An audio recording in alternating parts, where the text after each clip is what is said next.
nominalism, in a way, is a perversion of the idea of logos. So God creates through the word.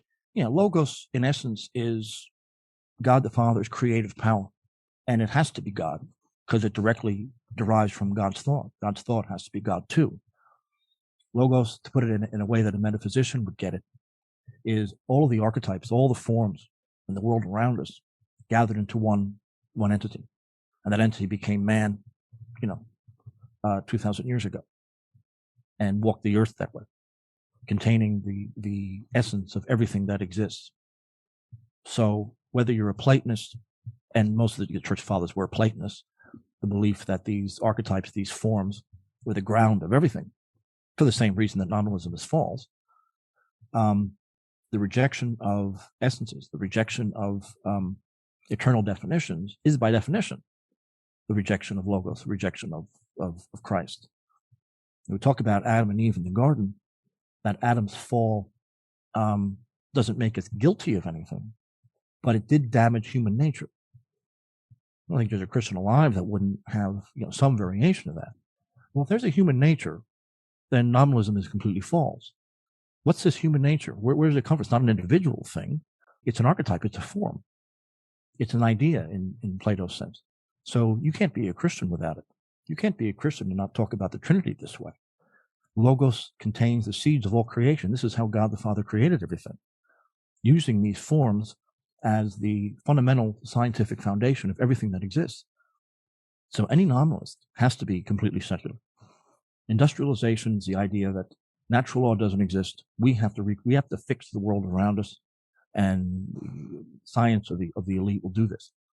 And technology isn't just working with natural forces, as it had been throughout all history, but replacing them.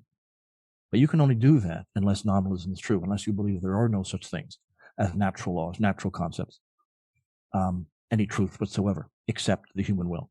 You mentioned that the monarch is interested in the common good, but none of that makes any sense on the view of nominalism. No, that's exactly right. Number one, there can't be any common, unless somehow you take a poll of everybody. Even Rousseau tried to get around that. And secondly, there's no good. Good also is this universal truth that doesn't change. We could talk about a lot of good acts, and we know that they're good because there is one concept of goodness, and those things take part in it. From the nominalist point of view, good acts are just things that we have arbitrarily grouped together and stuck the name good on it. Well, what's the foundation? I mean, it's not entirely arbitrary. It usually has something to do with our personal interests. It increases our pleasure or utility. It's good for us. And those who are powerful enough to do that can redefine ethics according to whatever's in their interest. But only nominalism allows that to happen. When you take your freshman philosophy class, you'll talk about nominalism and realism for a couple of days, but without any of these consequences. And as far as any nationalist, Christian royalist movement, I'm certainly the first in English to be talking about this systematically. Christianity, the patriarchy, the extended family, the nation, empires, all concept of natural law is predicated on the idea that there are these eternal forms, these eternal archetypes that don't change.